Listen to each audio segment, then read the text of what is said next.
other nerd news. Yes, the rest of the news of the week. Yeah, Weeks. this first bit is probably going to be the most common bit next week. Shang Chi 2 has been delayed. Yes. Due to things out of Shang-Chi's control.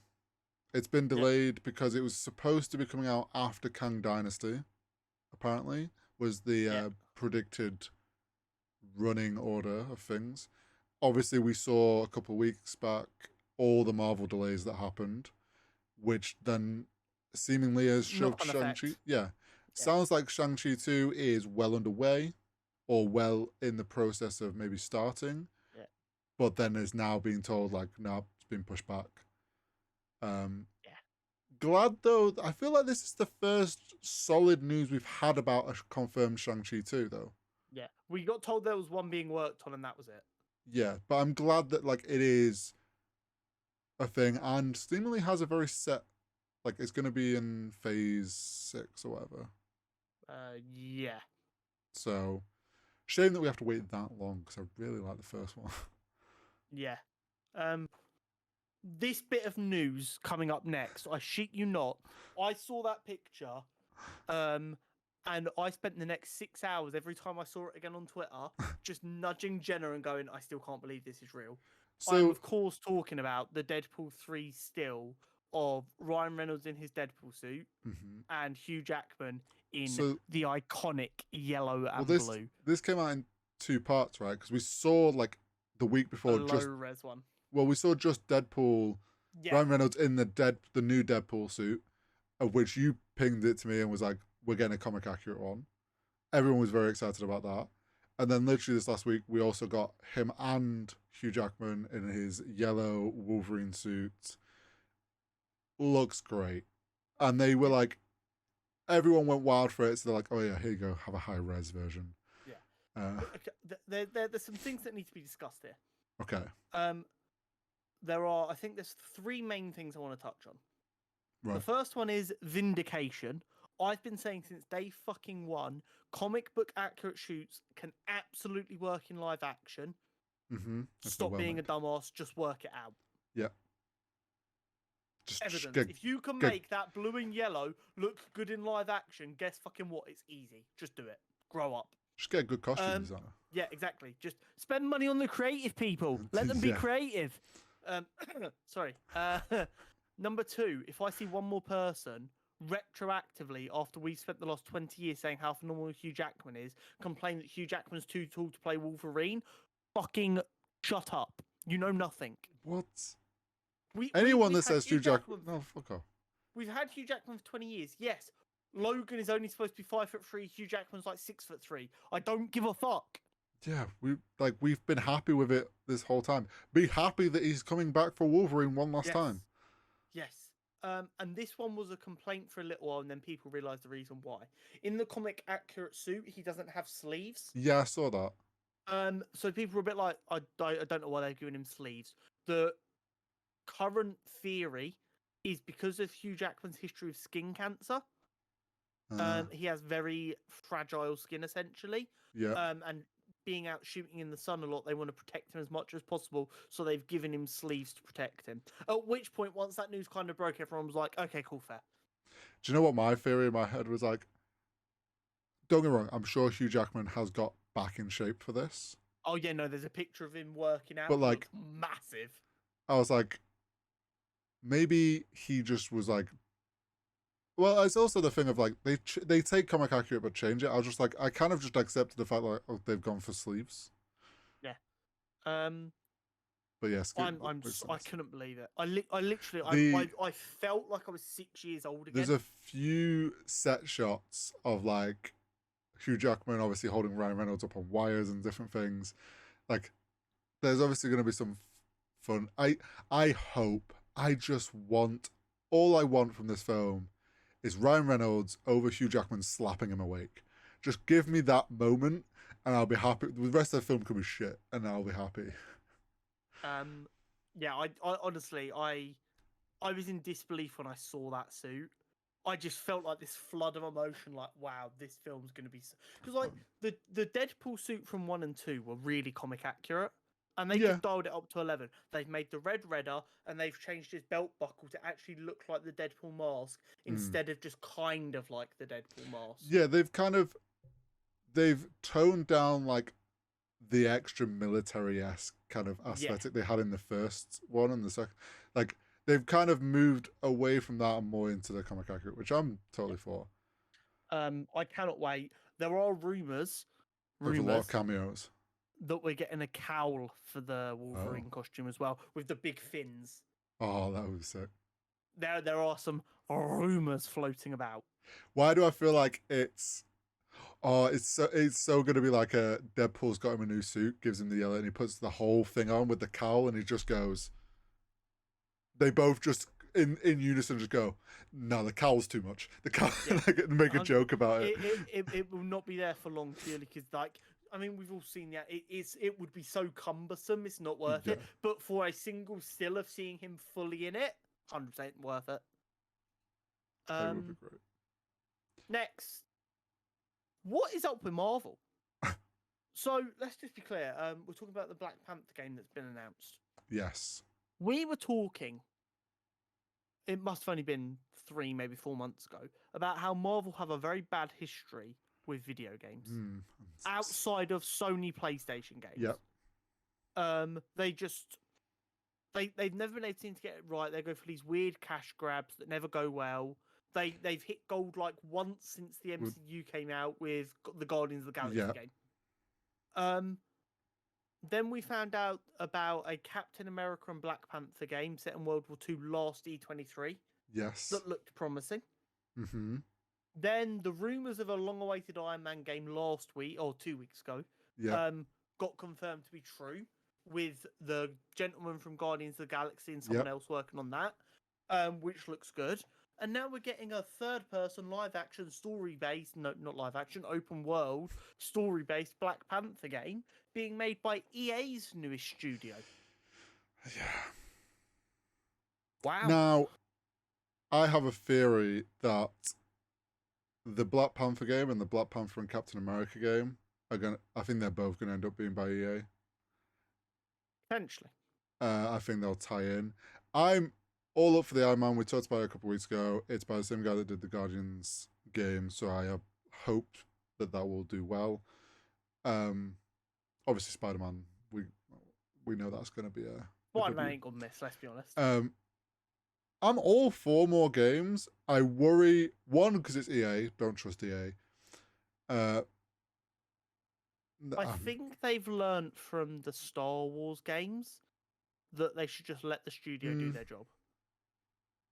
That's because Star Wars are more like stick to the fucking truth of what our games are, whereas Marvel's just like, oh, you want to slap Marvel into a game? Go ahead. Like, I worry that Marvel's too relaxed with, like, they just want it everywhere. They don't really care. Yeah. I'm hoping the fact they've moved away from, like, mobile games means they are starting to care. I'm choosing to be positive. I want it to be good. And I think Black Panther's a good...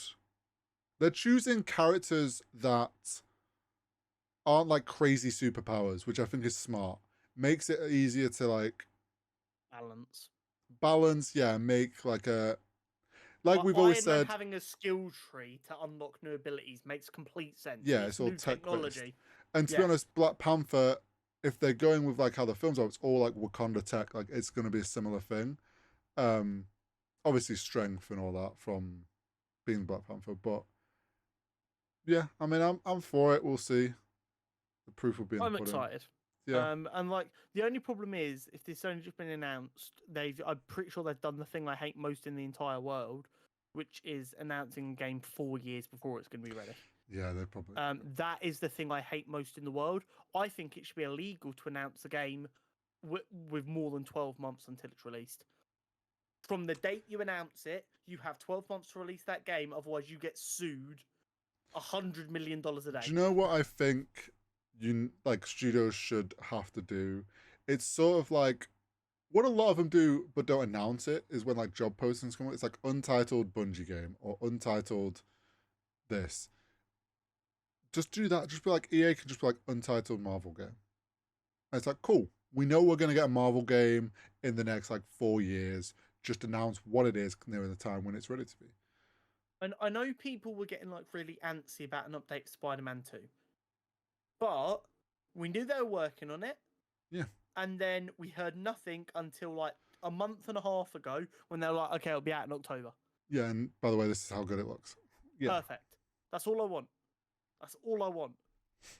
And like, I would have preferred it if they hadn't even shown that still like a year and a half before. If they'd have like, I'd have preferred it if they'd Spider-Man Miles Morales would have come out, they'd have gone dead fucking silent, and then a month and a half ago they'd just gone, here's a trailer for Spider-Man 2, and the internet loses its ever-loving shit. Do you know who the worst culprit of like announcing too early is? Go on. Elder Scrolls 6. That image That got shown. Never coming out. That image got shown, and it's still at that least game is never coming. No, they've said it's at least 4 years off. That game is never coming. It will have been 6 if they stick to that 4 years. It'll have been 6 years since they showed the image of Elder Scrolls 6 at E3. From when the thing is, it's like everyone was so adamant of like, where's Elder Scrolls 6? We want Elder Scrolls 6. Clearly, they were working on Starfield or whatever, and they were just like, well, here you go. Here's an image that says it's there. It's on a whiteboard somewhere. Maybe we've set like one small team to start on it, just to shut people up. But then they've made it worse themselves. Yeah. Do not announce a game until you are 12 months away from it being on my PC being loaded up. I don't want to hear. Yeah. I'm sick of it. Anyway, this is a more of a you thing to talk about. Yeah, so I put this. I'll intro it for you. Over 100 VFX artists worked on the de-aging process of Harrison Ford. So, obviously, the new Indiana Jones movie came out. I have not gone to see it yet. I've not gone to see it yet. I've heard good things, and one thing I heard is the de-aging that they've done was done like almost flawlessly, because they have. Also heard it seems very good. They've used the ILM deepfake stuff that they've used in the Star Wars shows that they've been building out. I put it in here because it's like we talked a couple weeks ago about the AI intro on Secret Invasion. I know that the process with like de-aging, I've seen it done, and like the deep faking and changing face, a lot of that is AI based. People always are saying like, oh, AI is killing artists' jobs, it's taking away. The fact that it still takes, like, people need to realize, just because AI is helping artists, when used correctly, like, this still took 100 plus VFX artists to de-age Harrison Ford, even using AI tools and different things. Like, it's a good tool.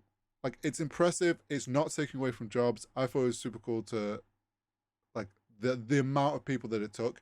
Also, it makes sense that it was flawless. They have stacks of footage of Harrison Ford at different ages across Indiana Jones, Star Wars. Like they have everything there they need to make it work perfectly. And I might go and see it at some point. All the like interviews and stuff he's been doing recently have been great. Typical Harrison Ford energy. It's been really weird though, because he's been a bit more emotional than normal. Yeah, I think people like Indiana Jones hits for him harder than like Han Solo did. Yeah. Star Wars was work. Indiana Jones was his bread and butter. I think also because they've done it as like with the de-aging and like going back, and it's all like what I don't know what the story is exactly, but like tying it all, it's like the end of an era. I think that's hitting for him. But yeah, I thought it was super interesting, and the people that complain that AI is still ruining artists' jobs, you're just wrong, because this proves it. Once again, protect artists at all costs. Yes. Now, the new Transformers film. Yes. So we talked. It's already on digital. Do you want to know even more interesting facts about this? So a few weeks back, we talked about the point that films going on digital too quick is killing cinema. Yeah, and we're not going to see another $1 billion film. Do you know what's going to kill cinema even quicker? Is films coming out on digital when they're still in the cinema. You can still go to the cinema and watch Transformers, but I can go on Amazon and I can rent it. It's like, what? Like, okay, we were at the stage of like, films done in cinema immediately goes to digital.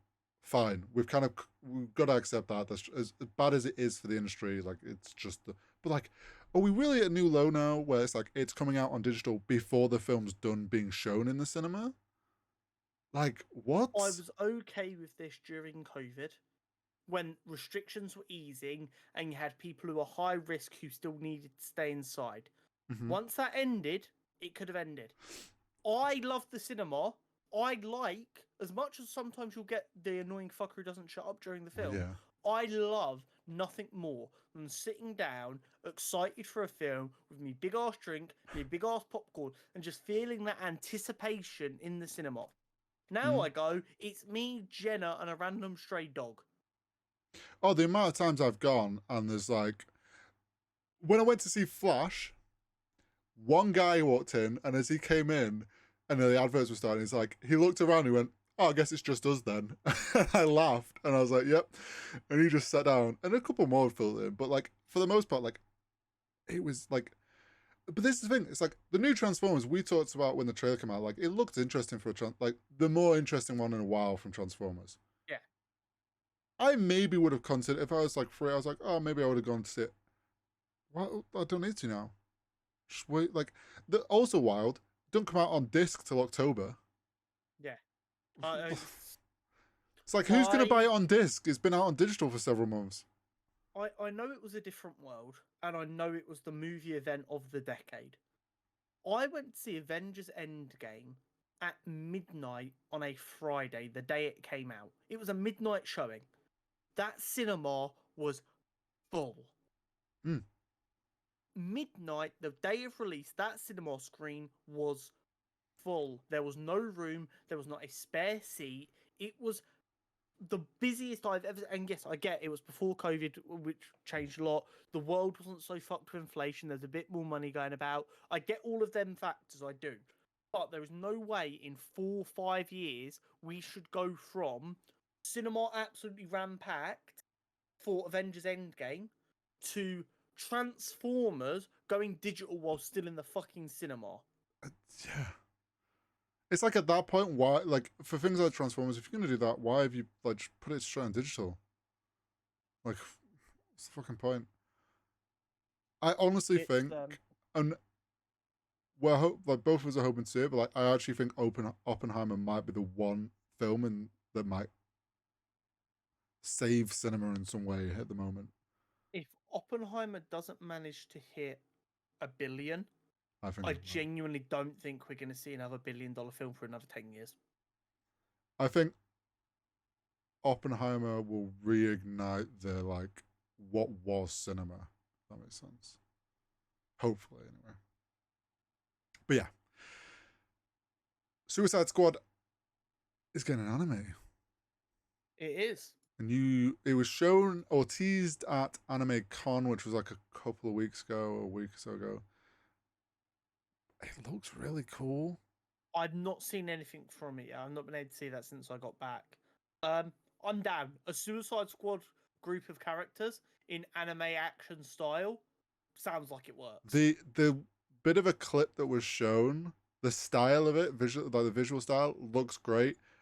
We're getting like everything's obviously, as in anime, is a lot more exaggerated and like there's a lot more energy to things, if that makes sense. And it's like that kind of works really well for like Harley Quinn, Joker, these crazy like Suicide Squad characters. Like it's gonna be, I think it's gonna be a really interesting mix of style, like comic and anime, comic characters and anime. It'll be cool. Sorry, I've just seen a bit of breaking news here. Oh.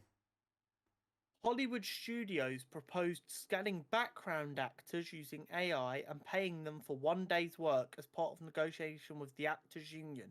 Studios would then be able to use the scan forever. Bruh.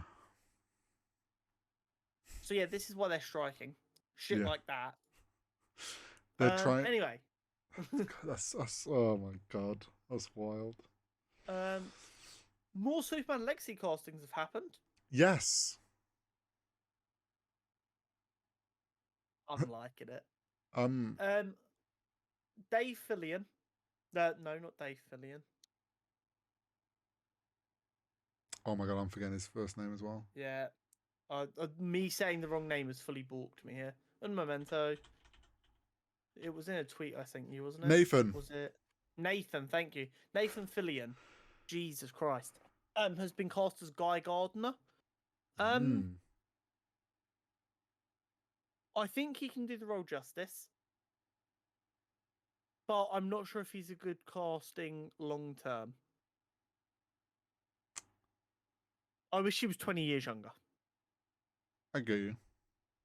Because Nathan Fillion is 52 years old.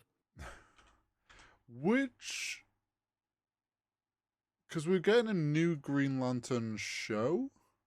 Yeah, I don't know what's going on with that. That's been very quiet for a while. All we know is it's still being worked on. And it's going to be part of DCU. I'm wondering if his Green Lantern character is going to pass on to like maybe something in that show. I know it just seems really weird for Guy Gardner to be so old. Because like he's always been a similar age to Hal Jordan and Jon Stewart. So for him to be so old is really weird, but you definitely can't have 3 Green Lanterns all in their 50s. No. You just can't have it. Sat around the old people's home. Yeah, it's just what you want a universe that's gonna last 5 Yeah, years. I'm wondering if maybe he's going to be the because this is for Superman Legacy as well, so maybe he's going to be some more of a mentor figure and pass on. I really fucking hope not. Guy Gardner is not a mentor for Superman. Okay, I don't know then.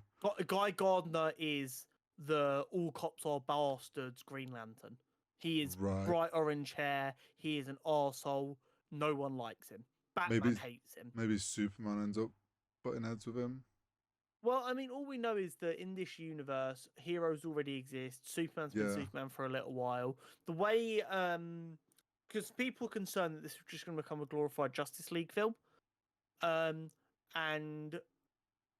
James Gunn's response to that is, this film is about Superman and Lois. You can't look at Superman's life without looking at his Daily Planet co-workers and his Justice League co-workers. Yeah. Or his superhero co-workers. Yeah. So I imagine these aren't going to be massive roles. It's just he's going to have interaction with other superheroes who are operating. Yeah, I guess it's also him learning like how other superheroes are operating and like figuring out where he wants to stand on things. Exactly. Interesting. Isabel Mercede. I think I've fucked that pronunciation. It's fine. Has been cast as Hawk Girl. I like it. Yeah. I don't know a lot about her work. But she looks how I'd expect Hawk Girl to look. She's definitely she's definitely on the younger side. I mean, she's 22. She's born in 2001. Wait, did she play Dora in that god awful live action Dora the Explorer film? It looks like it. Okay, she was in one of the older Transformers. But I mean, I don't dislike the casting at all. I think she can do a good job. Yeah. And she is young enough to be around for a long time. Yep. Then we have Eddie Gatiki as Mr. Terrific, which is why we covered that him correct profile earlier. Interestingly, he is comic book Twitter's favorite Gotya. So there's this kind of moment that everyone has when they go from watching superhero media to reading comics. Yeah. So he played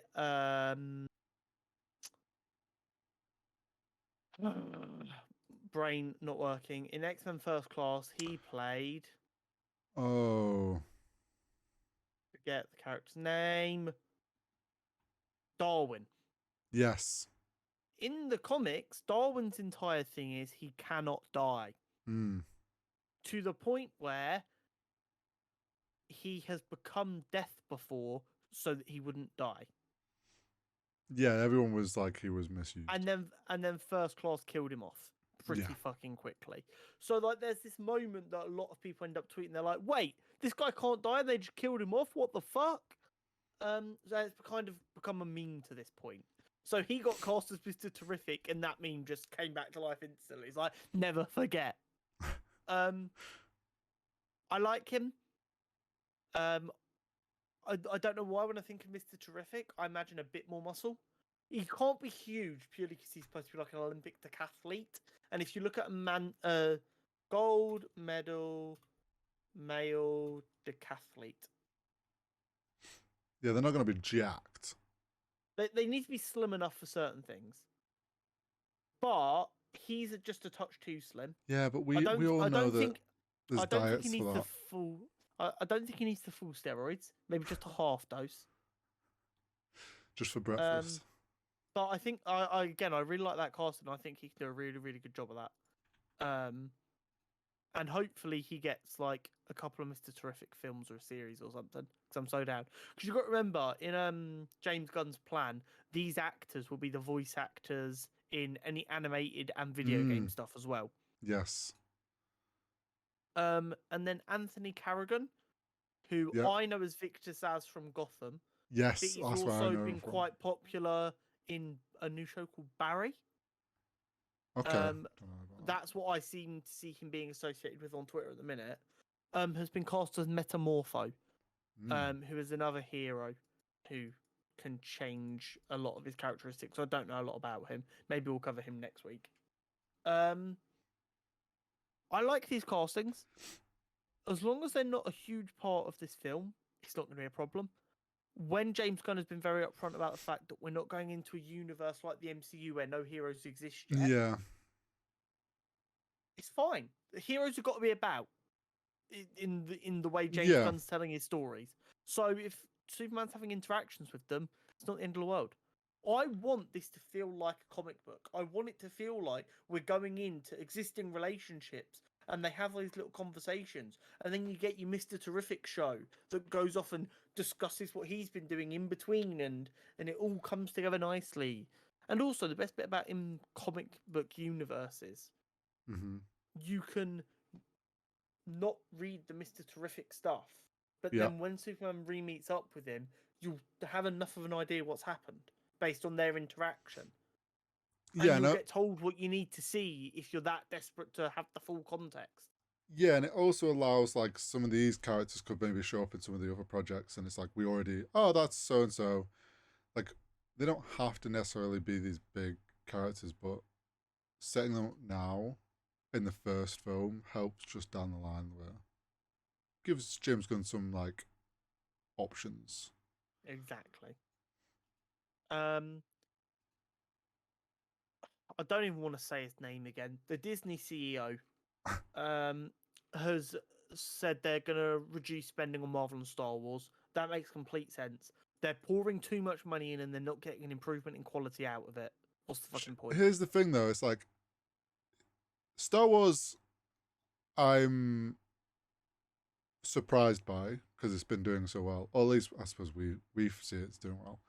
Marvel, I kind of feel like he's saying, we're reducing spending. Well, yeah, on the books it's going to look like we're reducing spending, but Marvel's already said they're slowing down on projects. So it's like, are you just hiding? Like, it just seems like very, like, Marvel's already said they're not doing as many projects, and now you're just trying to spin it as, we're reducing spending. It's like, well, no, you're just not doing as many projects. It's not necessarily you're reducing spending. I think a lot of money has been spunked away on stupid stuff. I think they need to go back to a slightly stricter budget, making sure they're still paying talent fairly, of course.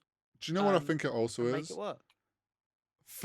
They launched Disney Plus, so obviously their spending was going to be higher while they pushed this new streaming platform. Now the platform's been out for a couple of years or whatever. It's established. Like, enough people know about Disney Plus. They have subscriptions. It's like, you can reduce spending and to a point which, like, you want to maintain. It's like anything with marketing a new product. You pump a lot of money in at the beginning, market it, and then you can scale that back once people know about your product.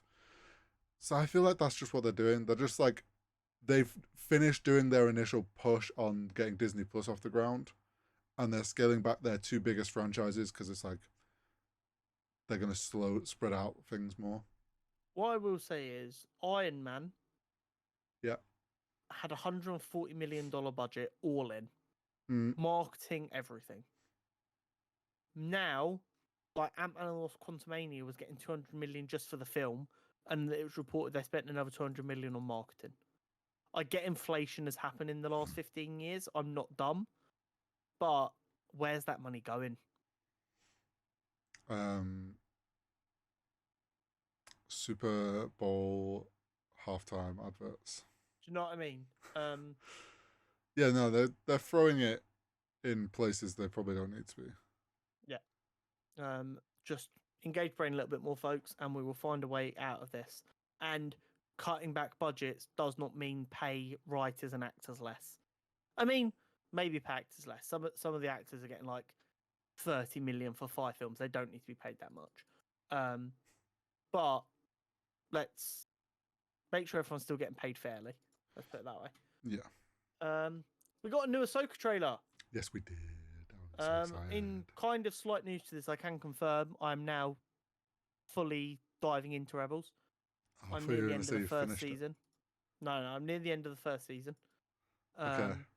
I've recently got past the episode where Ezra goes into the Jedi Temple and gets the Kyber Crystal. That was peak Star Wars. Hearing Master Yoda's voice had me in my hotel room while Jenna was having her afternoon snooze. I heard Yoda's voice and I literally went looking around for someone to react with. I had AirPods in. No one else, even if they were there, would have been able to hear what I could hear. But I still like... You see why people like Rebels now. Yeah, no. I'm excited.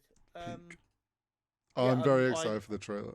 The trailer's got me so excited for the show. It looks good. I mean, I'm sure there's bits in there that I don't fully understand, because I'm missing There's Rebels. bits in there which is like new information to people who have watched Rebels. Like, there's stuff they're touching on there that hasn't been seen or known about, I guess. So yeah, I know a lot of people were losing their mind because Sabine referred to Ahsoka as Master. Yes. So everyone was like, "Oh, ugh." Yes. So there's obviously going to be a lot of explaining needed to be done to what the fuck's been going on there. But yeah, I'm very excited for it. I just want it now. Yes. It's going to be so good. No, I need it to still wait because I have to finish it. But I am very ready for it. Just watch faster.